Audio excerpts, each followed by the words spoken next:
दोस्तों नमस्कार, ये है मार्गदर्शन फॉर सिविल सर्विसेज। मैं अनुराग चौधरी।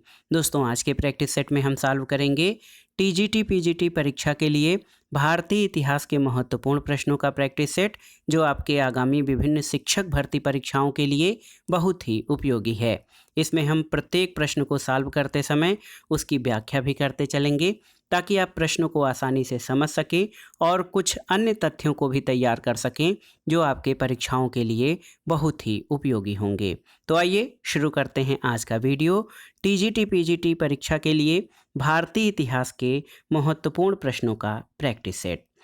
पहला प्रश्न है दोस्तों, देखिए बहुत ही महत्वपूर्ण प्रश्न है कि निम्नांकित में से कौन हड़प्पा संस्कृति पर प्रकाश डालता है। ऑप्शन देखिए, शिलालेख, टेराकोटा मुद्राओं में अंकित लेख, पुरातात्विक खुदाइयाँ या उपर्युक्त सभी। तो सही उत्तर क्या हो जाएगा दोस्तों? हड़प्पा संस्कृति पर प्रकाश जो है वो पुरातात्विक खुदाइयों से पड़ता है। दोस्तों सिंधु घाटी सभ्यता का उद्घाटन विभिन्न पुरातात्विक खुदाइयों के द्वारा हुआ है और सर जॉन मार्शल की अध्यक्षता में राखाल दास बनर्जी ने मोहनजोदड़ो का और दयाराम साहनी ने हड़प्पा का उत्खनन करवाया था। और हड़प्पा स्थल की खुदाई सबसे पहले होने के कारण इस सभ्यता को हड़प्पा सभ्यता और सिंधु घाटी सभ्यता के नाम से भी जाना जाता है। अगला प्रश्न है, निम्नलिखित 4 वेदों में से किस एक में जादुई माया और वशीकरण का वर्णन है? ऋग्वेद, यजुर्वेद, अथर्ववेद या फिर सामवेद। तो सही उत्तर है अथर्ववेद में। दोस्तों अथर्ववेद में जादू टोना माया वशीकरण और तंत्र मंत्र का विस्तृत विवरण दिया गया है, जबकि ऋग्वेद में देवताओं की स्तुति के मंत्र हैं, यजुर्वेद में पूजन विधि और सामवेद में संगीत की जानकारी दी गई है। अगला प्रश्न है कि वस्त्रों के लिए कपास की खेती आरंभ करना सबसे पहले किसने शुरू किया था? तो मिस्र में, मेसोपोटामिया में, मध्य अमेरिका में या भारत में। तो सही उत्तर आप जानते हैं भारत में। ऑप्शन डी आपका सही उत्तर हो जाएगा। दोस्तों वस्त्रों के लिए कपास की खेती का आरंभ सबसे पहले भारत में किया गया था और सिंधु सभ्यता से जो हैं इसके अवशेष मिले हैं। बहुत ही महत्वपूर्ण प्रश्न है दोस्तों। देखिए वस्त्रों के लिए कपास की खेती करने का सर्वप्रथम साक्ष्य भारत से प्राप्त हुए हैं। अगला प्रश्न है, अशोक के निम्नलिखित शिलालेखों में किसमें दक्षिण भारतीय राज्यों का उल्लेख हुआ है? आपको बताना है। ऑप्शन है आपके तृतीय मुख्य शिलालेख, द्वितीय मुख्य शिलालेख, नौवां मुख्य शिलालेख या प्रथम स्तंभ मुख्य शिलालेख में। तो सही उत्तर बताइए द्वितीय मुख्य शिलालेख, ऑप्शन बी। दोस्तों आप जान लीजिए कि अशोक के दूसरे और 13वें शिलालेख में दक्षिण भारत के चोल, पांड्य, सत्यपुत्र और केरल पुत्र सहित ताम्रपाणी यानी श्रीलंका की सूचना मिलती है। और अशोक के 13वें शिलालेख में किसका वर्णन है? तो याद रखिएगा अशोक के 13वें शिलालेख में कलिंग युद्ध का वर्णन मिलता है। अगला प्रश्न है दोस्तों, वह स्थान जहां प्राक अशोक ब्राह्मी लिपि का पता चला है। ऑप्शन है नागार्जुन कोंडा, अनुराधापुर, ब्रह्मगिरी या मस्की में। तो सही उत्तर है अनुराधापुर, ऑप्शन बी। दोस्तों प्राक अशोक ब्राह्मी लिपि का पता श्रीलंका स्थित अनुराधापुर से चला है। कुछ और स्थानों से इस प्रकार की लिपि के साक्ष्य मिले हैं, जिनमें पिपराहवा और सोहगौरा प्रमुख हैं। अगला प्रश्न है प्रश्न संख्या 6। देखिए निम्नलिखित में से कौन सा प्राचीन भारत में व्यापारियों का निगम था? चतुर्वेदी मंगलम, परिषद, अष्टदिग्गज और मणिग्राम। तो सही उत्तर है मणिग्राम, ऑप्शन डी। आप देखिए बहुत ही महत्वपूर्ण प्रश्न है दोस्तों। पश्चिमी चालुक्य शासकों के समय दक्षिण भारतीय व्यापारियों की एक प्रभावशाली गिल्ड थी, जिसको मणिग्राम कहा जाता था। और उत्तर भारत में जो व्यापारियों की संघ थी उसको क्या कहा जाता था? याद रखिएगा उत्तर भारत के व्यापारियों के संघ को श्रेणी कहा जाता था। अगला प्रश्न है दोस्तों, निम्नलिखित व्यक्ति भारत में किसी न किसी समय आए थे।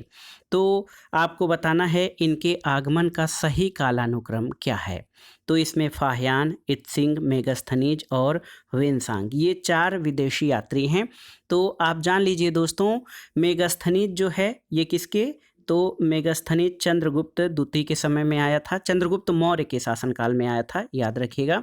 फाहियान जो है चंद्रगुप्त द्वितीय विक्रमादित्य, तो याद रखिएगा चंद्रगुप्त विक्रमादित्य के समय में। इत्सिंग जो है ये 7वीं शताब्दी में आया था। और वेनसांग ह से हर्षवर्धन, ह से वेनसांग, तो हर्षवर्धन के शासनकाल में वेनसांग आया था। सही उत्तर हो जाएगा 3, 1, 4, 2। सबसे पहले मेगास्थनीज, फिर फाहियान, फिर वेनसांग और उसके बाद वेनसांग और फिर लास्ट में इत्सिंग आया था।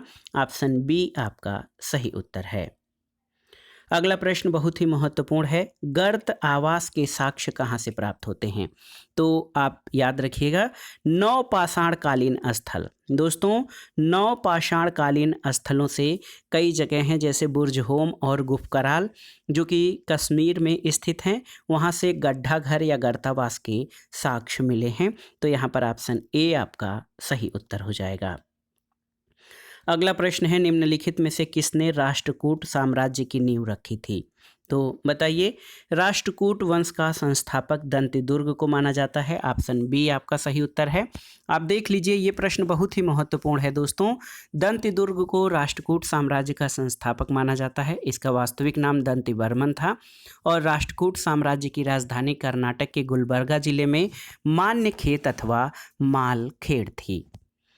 अगला प्रश्न है, प्राचीन भारत में निम्नलिखित में से कौन सी एक लिपि दाईं ओर से बाईं ओर लिखी जाती थी? ऑप्शन है ब्राह्मी, देवनागरी, शारदा या खरोष्ठी। तो सही उत्तर है खरोष्ठी लिपि, ऑप्शन डी। दोस्तों जेम्स प्रिंसेप ने खरोष्ठी लिपि को इंडो ग्रीक द्विभाषी सिक्कों की सहायता से पढ़ा और इसमें एशिया उपमहाद्वीप के उत्तर पश्चिम में स्थित अशोक के शिलालेखों और अभिलेखों को पढ़ने में मदद मिली जो खरोष्ठी लिपि में लिखी हुई थी। खरोष्ठी लिपि दाईं से बाईं ओर लिखी जाती थी। ऑप्शन डी आपका सही उत्तर है। अगला प्रश्न है, निम्नलिखित में से कौन सही सुमेलित है? यहाँ पर 4 विकल्प आपके दिए गए हैं, आपको बताना है कि इन विकल्पों में से कौन से सही सुमेलित हैं। तो देखिए, वृक्ष कटिकम के लेखक शूद्रक हैं, सही है। बुद्ध चरित के लेखक, दोस्तों बुद्ध चरित के लेखक वसुबंधु नहीं बल्कि कौन है? अश्वघोष हैं। तो याद रखिएगा अश्वघोष। अश्वघोष जो हैं वो बुद्ध चरितम के लेखक हैं। इसके अलावा मुद्रा राक्षस विशाखदत्त की रचना है और हर्षचरित के लेखक बाणभट्ट हैं। तो दोस्तों 1, 3 और 4 सही सुमेलित हैं। ऑप्शन पे चलते हैं। तो 1, 3 और 4 ऑप्शन बी आपका सही सुमेलन हो जाएगा। बुद्ध चरित वसुबंधु की नहीं बल्कि अश्वघोष की रचना है। प्रश्न संख्या 12 पर आते हैं, निम्नलिखित में से किस शासक को सर्वप्रथम सोने के सिक्के जारी करने का श्रेय दिया जाता है? तो उत्तर है बिम कडफिस। दोस्तों बिम कडफिस को बहुत ही महत्वपूर्ण है। बिम कडफिसेस को सोने के सिक्के सर्वप्रथम जारी करने का श्रेय दिया जाता है। बिम कडफिसेस कुषाण वंश का प्रतापी शासक था जिसने 65 ईस्वी से लेकर 78 ईस्वी तक शासन किया और इसने सोने और चांदी के सिक्के जारी किए। उसके सिक्कों से महाराजाधिराज, महेश्वर, सर्वलोकेश्वर आदि उपाधियां धारण करने के प्रमाण मिलते हैं और उसके सिक्कों पर एक ओर यूनानी लिपि और दूसरी ओर खरोष्ठी लिपि लिखा गया है और सिक्कों के ऊपर शिव, नंदी, त्रिशूल आदि की आकृति मिलती है। अगला प्रश्न है दोस्तों, देखिए, महाभारत के अनुसार उत्तरी पांचाल की राजधानी स्थित थी कहाँ पर? हस्तिनापुर, इंद्रप्रस्थ, अहिच्छत्र या मथुरा में? तो सही उत्तर क्या हो जाएगा? अहिच्छत्र में।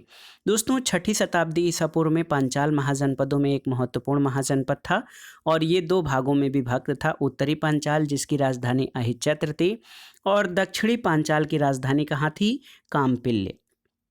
तो याद रखिएगा उत्तरी पांचाल की राजधानी अहिच्छत्र और दक्षिणी पांचाल की राजधानी कामपिल्य थी और प्रारंभ में यहाँ पर राजतंत्र था लेकिन बाद में यहाँ पर गणतंत्र की स्थापना हुई थी।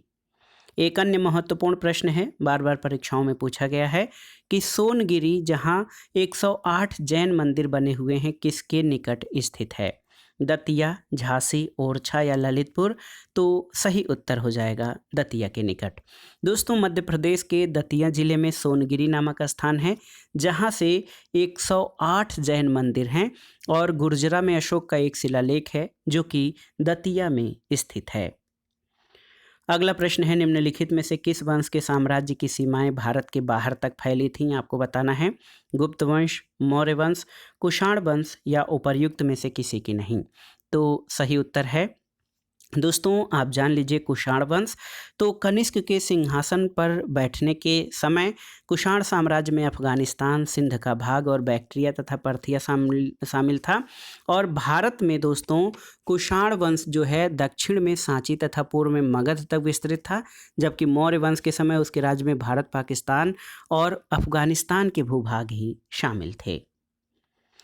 अगला प्रश्न है, निम्नलिखित अभिलेखों में किसमें अशोक का नामोल्लेख हुआ है? गुर्जरा में, अहरौरा में, ब्रह्मगिरी में या फिर सारनाथ में? ये बहुत ही महत्वपूर्ण प्रश्न है दोस्तों कि दक्षिण आपको बताना है कि किन अभिलेखों में अशोक का नामोल्लेख हुआ है। तो उत्तर है आपका गुर्जरा अभिलेख में।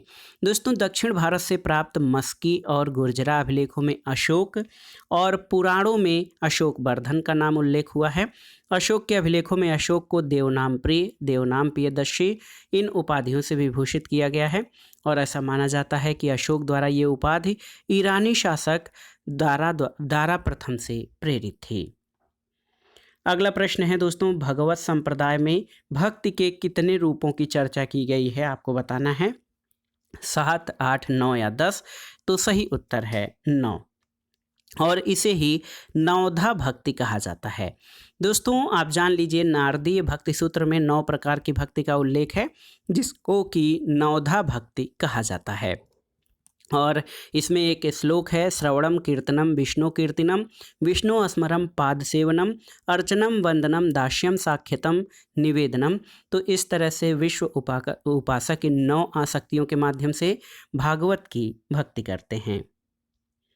एक देखिए आसान सा प्रश्न है, उज्जैन का प्राचीन काल में क्या नाम था? आपको बताना है। ऑप्शन है आपके तक्षशिला, अवंतिका, इंद्रप्रस्थ या इनमें से कोई नहीं। तो सही उत्तर है अवंतिका। याद रखिएगा दोस्तों, उज्जैन का प्राचीन नाम अवंतिका था और इसके अन्य नामों में भागवती, पद्मावती भी हैं। भारत की पंचनगरी में प्रसिद्ध उज्जैनी नगरी का प्राचीन काल में नाम था अवंतिका, क्षिप्रा नदी के तट पर बसी थी। इसके अन्य नाम भागवती और पद्मावती हैं और इस नगरी का सर्वाधिक वर्णन कालिदास ने अपने नाटकों में किया है। अगला प्रश्न है दोस्तों, देखिए प्राचीन संस्कृत ग्रंथों में प्राप्त यवन प्रिय शब्द द्योतक था किसका? यानी प्राचीन संस्कृत ग्रंथों में यवन प्रिय शब्द का प्रयोग किसके लिए किया गया है? एक प्रकार के उत्कृष्ट भारतीय मलमल का, हाथी दांत का, नृत्य के लिए यवन राजसभा में भेजी जाने वाली नर्तकियों का या फिर काली मिर्च का? तो सही उत्तर ऑप्शन डी हो जाएगा, काली मिर्च। दोस्तों यवन इंडो ग्रीक थे जिनको काली मिर्च बहुत अधिक पसंद थी, इसलिए काली मिर्च को यवन प्रिय के नाम से जाना जाता है। काली मिर्च के बदले रोम से बहुमूल्य धातु प्राप्त होती थी और इस समय जो व्यापार संतुलन था वो भारत के पक्ष में था। अगला प्रश्न है, निम्नलिखित युग्मों में से कौन से सही सुमेलित हैं और इसके आधार पर सही उत्तर का आपको चयन करना है। प्राचीन गोदी क्षेत्र जो है वो लोथल, बिल्कुल सही सुमेलित है। बुद्ध का प्रथम धर्मोपदेश जो है वो सारनाथ में हुआ था, बिल्कुल सही है। इसके अलावा अशोक का जो है सिंह स्तंभ शीर्ष ये ये जो है सारनाथ में स्थित है, न कि राजगीर में। और दोस्तों बौद्ध अधिगम का महान पीठ नालंदा था, ये आपका सही सुमेलित है। तो याद रखिएगा अशोक का सिंह स्तंभ शीर्ष ये राजगीर में नहीं बल्कि सारनाथ में है। 1, 2 और 4 आपके सही सुमेलित हैं, तो ऑप्शन सी सही उत्तर हो जाएगा।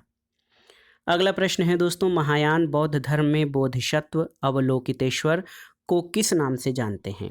वज्रपाणि, मंजूश्री, पद्मपाणि या मैत्रेय के नाम से? तो सही उत्तर है पद्मपाणि। याद रखिएगा दोस्तों, बौद्ध धर्म में बोधिसत्व अवलोकितेश्वर को पद्मपाणि यानी कमल को धारण किए हुए अथवा लोकेश्वर यानी विश्व का स्वामी के रूप में बताया गया है।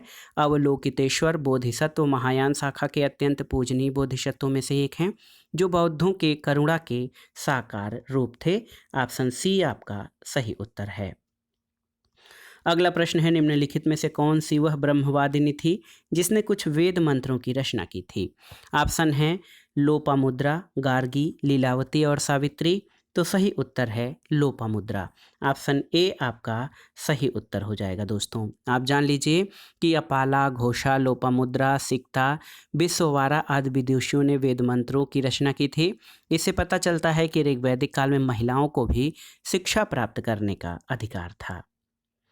अगला प्रश्न है कल्हड़कृत राजतरंगिणी में कुल कितने तरंग हैं? तो उत्तर है 8 तरंग, यानी 8 तरंग या 8 अध्याय। तो याद रखिएगा, कश्मीर के हिंदू राज्य का इतिहास कल्हड़ के राजतरंगिणी से प्राप्त होता है और इस ग्रंथ की रचना कल्हड़ ने राजा जय सिंह के शासनकाल में की थी और इसे भारत का प्रथम इतिहास ग्रंथ माना जाता है जिसमें कालक्रम के अनुसार घटनाओं का वर्णन किया गया है।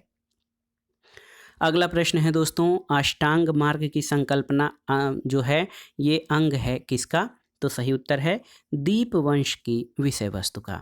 दोस्तों आप जान लीजिए कि बुद्ध ने सांसारिक दुखों से मुक्ति के लिए अष्टांगिक मार्ग का प्रतिपादन किया, जिसको बुद्ध का मध्यम मार्ग भी कहा जाता है और बुद्ध के अनुसार इस मार्ग पर चलकर निर्वाण प्राप्त किया जा सकता है। ये बौद्ध धर्म की महत्वपूर्ण संकल्पना है। अगला प्रश्न है गुप्त काल में उत्तर भारतीय व्यापार निम्नलिखित में से किस एक पत्तन से संचालित होता था? आपको बताना है। ताम्रलिप्ति, भड़ौच, कल्याण या कैम्बे? तो सही उत्तर है ताम्रलिप्ति बंदरगाह, ऑप्शन ए। देखिए, गुप्त काल में जो ताम्रलिप्ति थी ये बंगाल की खाड़ी में स्थित एक प्राचीन शहर था। ये प्रारंभिक ऐतिहासिक भारत में व्यापार और वाणिज्य का मुख्य नगरीय केंद्र था। यहाँ से व्यापार मध्य पूर्व और यूरोप से होता था और समुद्री रास्ते से बाली, जावा और सुदूर पूर्व से व्यापार होता था।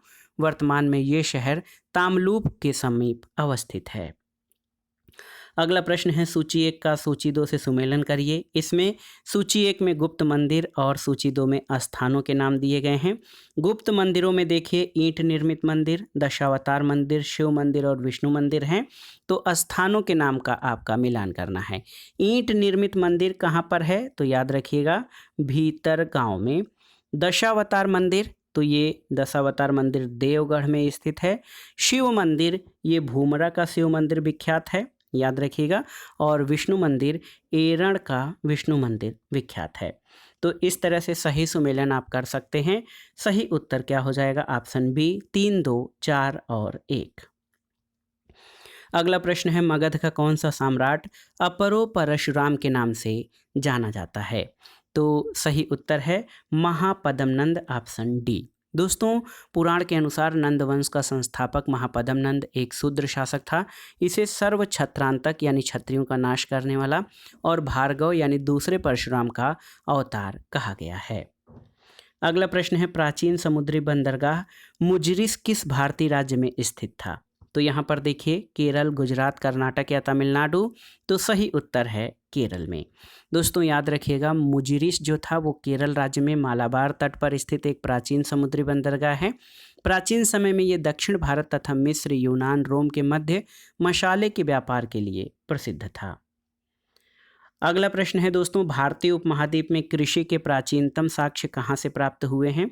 ऑप्शन देखिए ब्रह्मगिरी, बुर्जहोम, कोल्डिहमा या मेहरगढ़ से?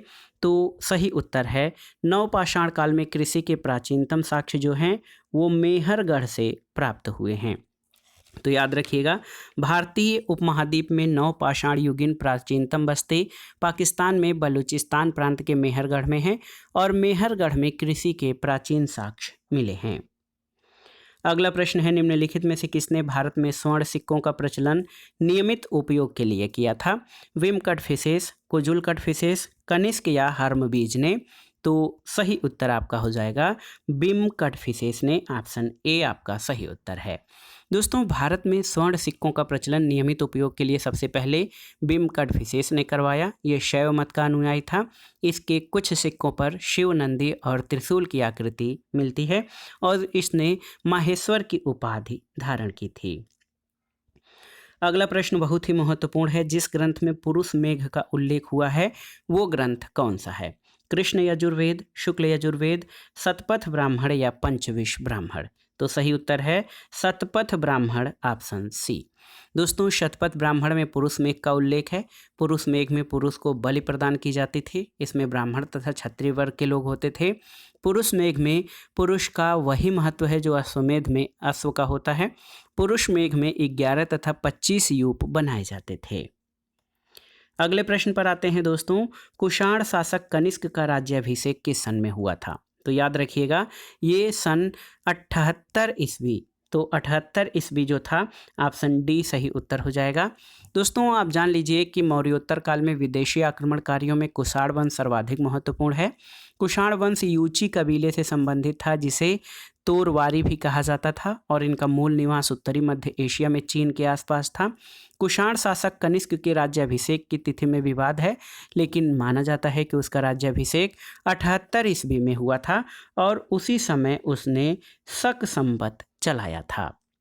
और आपकी जानकारी के लिए बता दें कि यही शक संवत वर्तमान में भारत सरकार द्वारा प्रयोग में लाया जा रहा है। अगला प्रश्न है, बुद्ध ने अपने जीवन की अंतिम वर्षा ऋतु कहाँ बिताई थी? तो सही उत्तर है कुशीनगर में।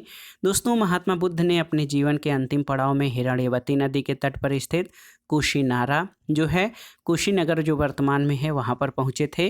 वहाँ उन्होंने अपने जीवन का अंतिम वर्षा ऋतु बिताई थी। यहीं पर 483 ईसा पूर्व में 80 वर्ष की अवस्था में महात्मा बुद्ध को परिनिर्वाण प्राप्त हुआ था।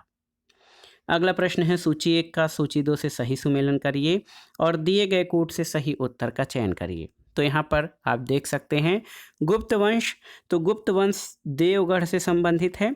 चंदेल वंश खजुराहो, चंदेल वंश की खजुराहो। चालुक्य वंश की राजधानी जो है बादामी, और पल्लव की पनमलय थी। तो सही सुमेलन क्या हो जाएगा दोस्तों? सही सुमेलन आपका हो जाएगा 4, 3, 2 और 1। ऑप्शन ए आपका सही उत्तर है। अगला प्रश्न है दोस्तों, जैन तीर्थंकर पार्श्वनाथ निम्नलिखित में से किस स्थान से संबंधित थे? तो ऑप्शन है वाराणसी, कौशाम्बी, गिरिव्रज या चंपा। तो सही उत्तर है वाराणसी। दोस्तों पार्श्वनाथ जैन धर्म के 23वें तीर्थंकर थे। इनका जन्म वाराणसी में महावीर स्वामी से 250 वर्ष पहले 850 ईसा पूर्व में हुआ था, और काशी के शासक इक्ष्वाकु वंशीय अश्वसेन उनके पिता और महारानी वामा उनकी माता थीं। और इनका जो चिन्ह है पार्श्वनाथ का, वो है सर्प। अगला प्रश्न है, निम्नलिखित कथनों पर विचार कीजिए और दिए गए कोड से सही उत्तर का चयन करिए। पहला है कि वर्धमान महावीर की माता लिच्छवी के मुख्य चेटक की पुत्री थीं। तो यहाँ पर देखिए यहाँ पर ये गलत हो जाएगा। गौतम बुद्ध की माता कौशल राजवंश की राजकुमारी थी, सही है। और 23वें तीर्थंकर पार्श्वनाथ बनारस से थे। 2 और 3 आपके सही हैं। दोस्तों यहाँ पर देखिए 2 और 3 आपके सही हैं, 1 नहीं सही है। क्यों? तो आप जान लीजिए जैन धर्म के 23वें तीर्थंकर पार्श्वनाथ जो थे वो काशी नरेश अश्वसेन के पुत्र थे। और इसके अलावा आप जान लीजिए कि महावीर स्वामी जो है वैशाली के कुंडग्राम में 540 ईसा पूर्व में इनका जन्म हुआ था। इनके पिता सिद्धार्थ ज्ञात्रिक कबीले के प्रधान थे। उनकी माता त्रिशला थी जो लिच्छवी के मुख्य प्रधान चेटक की पुत्री नहीं बल्कि चेटक की बहन थी। और गौतम बुद्ध या सिद्धार्थ का जन्म 563 ईसा पूर्व में नेपाल में स्थित लुम्बिनी वन में हुआ था। इनके पिता शुद्धोधन शाक्य गणराज्य के मुखिया थे। इनकी माता महामाया कौशल राजवंश की राजकुमारी थी। इनकी माता का निधन इनके जन्म के कुछ समय उपरांत हो गया था और इनका पालन पोषण इनकी मौसी प्रजापति गौतमी ने किया था। अगला प्रश्न है, उत्तर वैदिक काल में निम्नलिखित में से किनको आर्य संस्कृति का धुर समझा जाता था? आपको बताना है। अंग और मगध को, कौशल और विदेह को, कुरु और पांचाल को, या मत्स्य और सूरसेन को। तो सही उत्तर है कुरु और पांचाल को। ऑप्शन सी आपका सही उत्तर है। दोस्तों आप जान लीजिए कि कुरु और पांचाल को उत्तर वैदिक काल में आर्य संस्कृति का धुर समझा जाता था। अगला प्रश्न है, निम्नलिखित स्तूपों का सही तैथिक क्रम या कालानुक्रम क्या है? आपको बताना है। ऑप्शन है जो हैं वो आपके सही उत्तर आपके हो जाएंगे। सांची सबसे पहले आएगा, फिर अमरावती, फिर भरहुत, उसके बाद धमेख स्तूप। सांची 3री शताब्दी ईसा पूर्व, अमरावती 2री शताब्दी ईसा पूर्व, भरहुत भी 2री शताब्दी ईसा पूर्व, और धमेख 500 ईसा पूर्व का है। तो ये आपका सही उत्तर ऑप्शन सी हो जाएगा। अगला प्रश्न है दोस्तों, बुद्ध के जीवन की किस घटना को महाभिनिष्क्रमण कहा जाता है?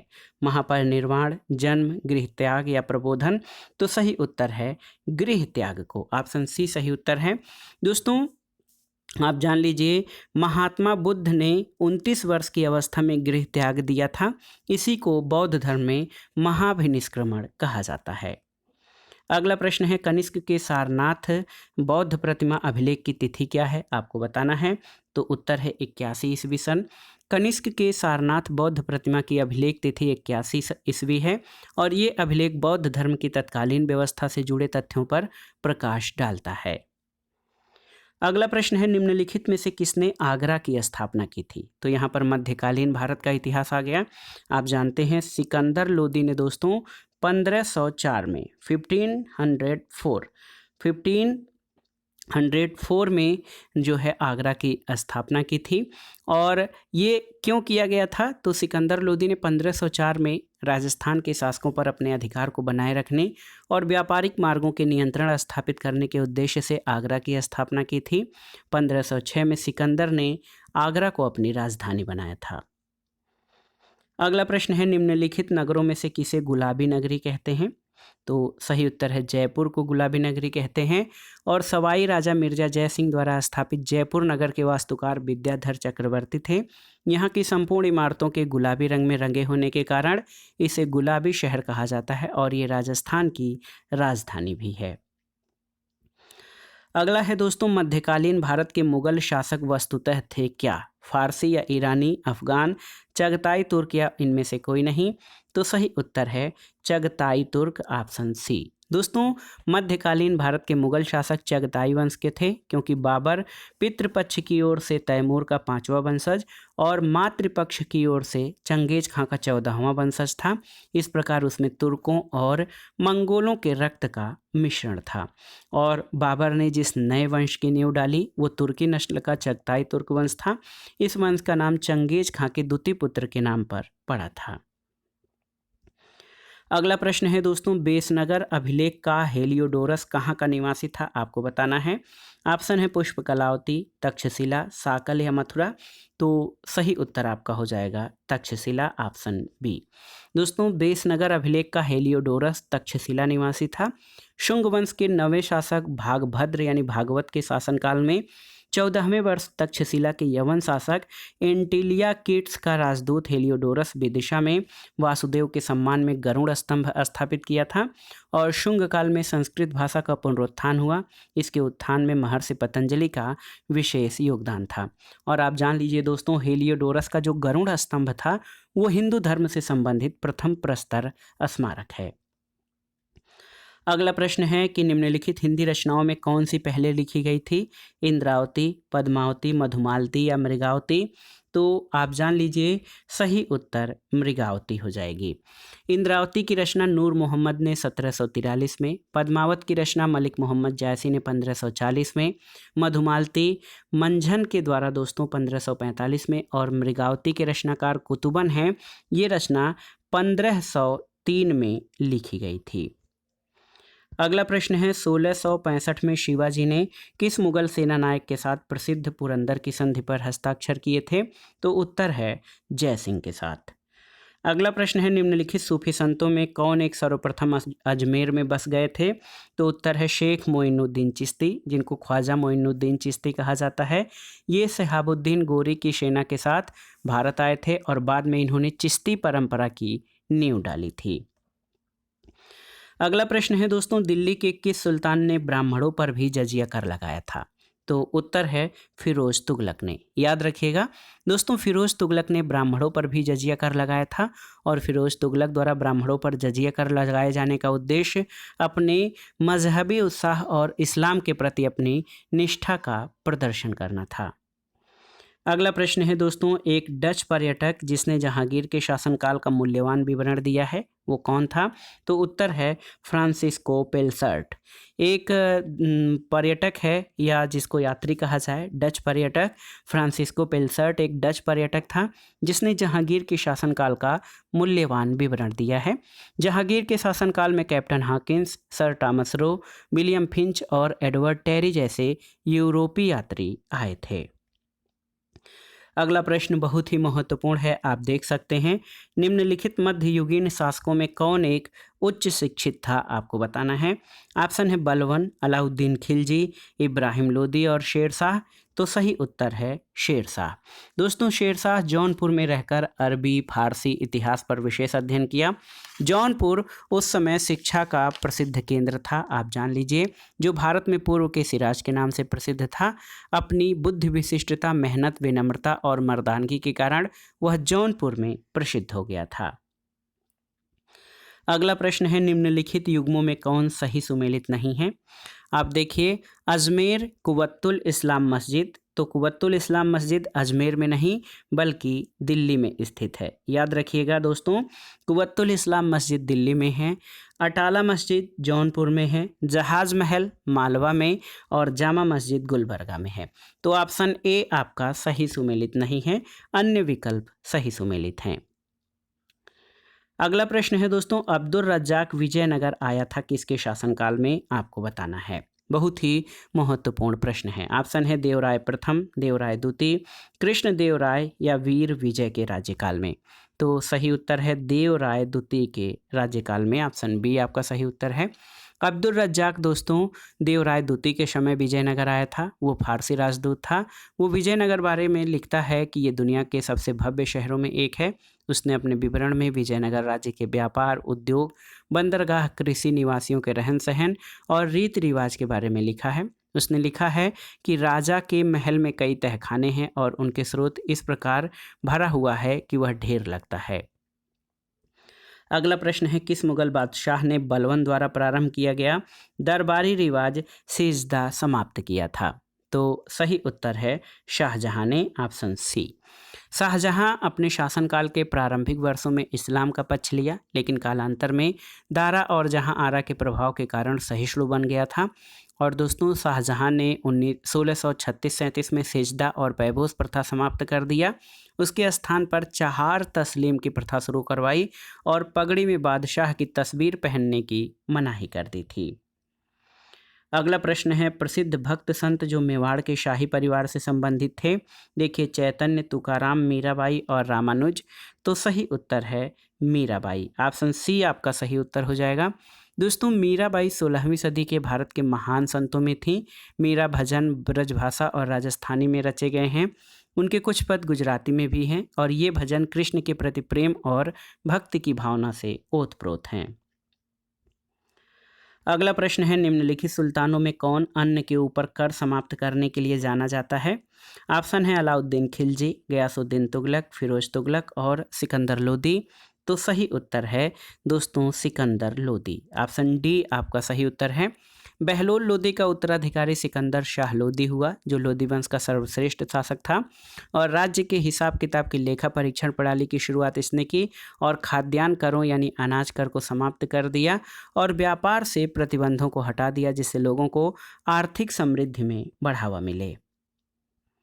अगला प्रश्न है दोस्तों, विजयनगर शासकों में सबसे प्रसिद्ध शासक किसे माना जाता है? ऑप्शन है कृष्णदेवराय, वीर नरसिंहा, सदाशिव और रामराय।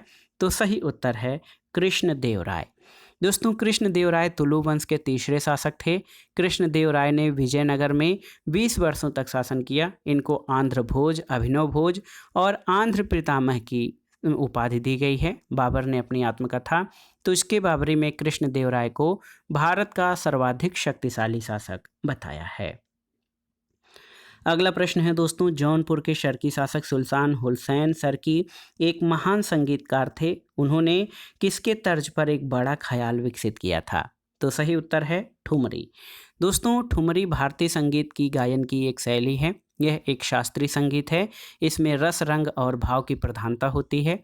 जौनपुर के शर्की शासक सुल्तान हुसैन शर्की एक महान संगीतकार थे। उन्होंने ठुमरी की तर्ज पर बड़ा ख्याल विकसित किया था। अगला प्रश्न है दोस्तों, महत्वपूर्ण प्रश्न है कि बाजार अधिनियम नीति किसके द्वारा लागू की गई थी? तो उत्तर है अलाउद्दीन खिलजी के द्वारा। मध्यकालीन शासकों में दोस्तों अलाउद्दीन खिलजी ने बाजार अधिनियम नीति को बड़े सैनिकों के रखरखाव के लिए शुरू किया, जिसका उद्देश्य कम खर्च पर बड़ी और केंद्रीकृत सेना रख पाना संभव हो। अन्य सुधारों में उसने राशन व्यवस्था, सैनिकों के दाग और हुलिया प्रथा का प्रारंभ, सेना को नकद वेतन, तुर्की अमीरों पर लगान, 24 करों के माध्यम से जनता पर धन संचय को नियंत्रित करना था। अगला प्रश्न है दोस्तों, इबादत खाना एक बैठक सभागार था। इसका निर्माण किस मुगल सम्राट ने करवाया था? तो उत्तर है अकबर ने। इबादत खाना या प्रार्थना घर जिसको कहा जाता है, 1575 में इसकी स्थापना अकबर ने फतेहपुर सीकरी में की थी। इसे प्रार्थना घर के नाम से भी जाना जाता था। इस इबादत खाने में सभी धर्मों के लोग शामिल हो सकते थे और अपने विचार रख सकते थे। अकबर इस सभा में शामिल होता था और धर्मों के विषयों पर अपनी राय देता था। अगला प्रश्न और आज की वीडियो का आखिरी प्रश्न है, अलबरूनी भारत में आया था कब? 9वीं शताब्दी, 10वीं शताब्दी, 11वीं शताब्दी या 12वीं शताब्दी में? तो सही उत्तर 11वीं शताब्दी में। दोस्तों, अलबरूनी महमूद गजनी के आक्रमण के समय भारत आया था। इसकी प्रसिद्ध पुस्तक किताबुल हिंद या तहकीके हिंद तत्कालीन भारतीय इतिहास को जानने का महत्वपूर्ण साधन है। इसमें भारतीय गणित, इतिहास, भूगोल, खगोल, दर्शन आदि की समीक्षा की गई है। तो दोस्तों, ये था आज का वीडियो।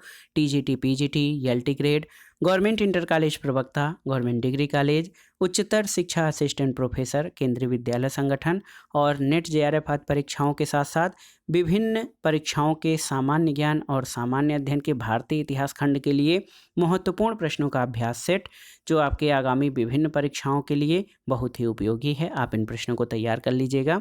दोस्तों, वीडियो आपको कैसा लगा हमें कमेंट बॉक्स में ज़रूर बताइएगा। वीडियो को लाइक करें, शेयर करें और इस चैनल मार्गदर्शन फॉर सिविल सर्विसेज को सब्सक्राइब करें। वीडियो देखने के लिए धन्यवाद। नमस्कार।